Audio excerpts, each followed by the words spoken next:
มู่บ้านมีจักคนมุดนี่มันว่าเยี่ยวนี่มันว่าเปว่าชวนรวมแล้วมันหลายชนเผ่ามาอยู่หลายชนเผ่าแท้แล้วล่ะไทยค่าเนาะชนเผ่าแท้เนาะ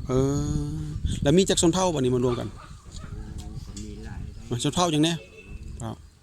ไทยบ่ไทยบ่ลึงนะกะเลิงแล้วล่ะโโซ่ค่าว่าหลายชนเผ่าเนาะอันกินข้าวแล้วอันเจ้าเนาะอันเจ้าผู้สาวว่าจังได๋พวกเราพม่าฮะพม่าอันนั้นได้ซะเฮ็ดกันได้ซะเฮ็ดกันติดมาลาเต็ดมาลาyeah so what is different between their life and life of other groups here in ขอโทษขออภัยถามเราบอกได้โดยso their language different language just language different and the minor and the religion also different yeah and ถือศาสนาเฉพาะอยู่นี่ศาสนาที่the we call the animism they practice worship the spirit yeah worship the ancestor so they don't have temple in this village yeah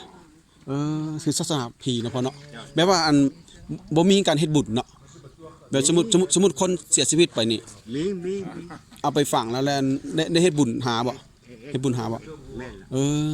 จ้าแปลว่าพุทธก็ถือนะพี่จ้าจ้าdoctor where do they go อัน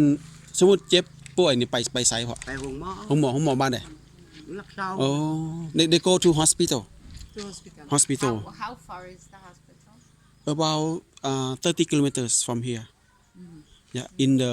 Laksao district Kamkert district เจ้าคำเกิดแล้วมาอยู่อันโรงเรียนได้ใส่โรงเรียนเลยนี่เนาะพลสะอาดบ้านตะไบเนาะบ้านนี้ก็มีโรงเรียนป.1 ป.2ลูก2ป.5บ่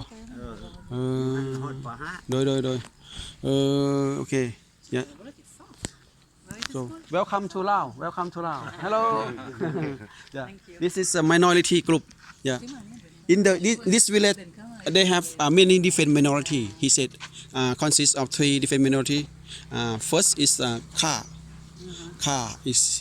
Kha is not a good word yeah in Lao language Kha is mean slave second is So yeah So and Kha they are the same family but different minority and third is Bo Thai Bo minority how many people in this village ประมาณเท่าไหร่บ่ประมาณเท่าไหร่อยู่เนี่ยประมาณเท่าไหร่คนจักคนจักหลังคาหมดนี่60ปลายหลังคาabout 60 family and did you ask you where the children are going to school they go to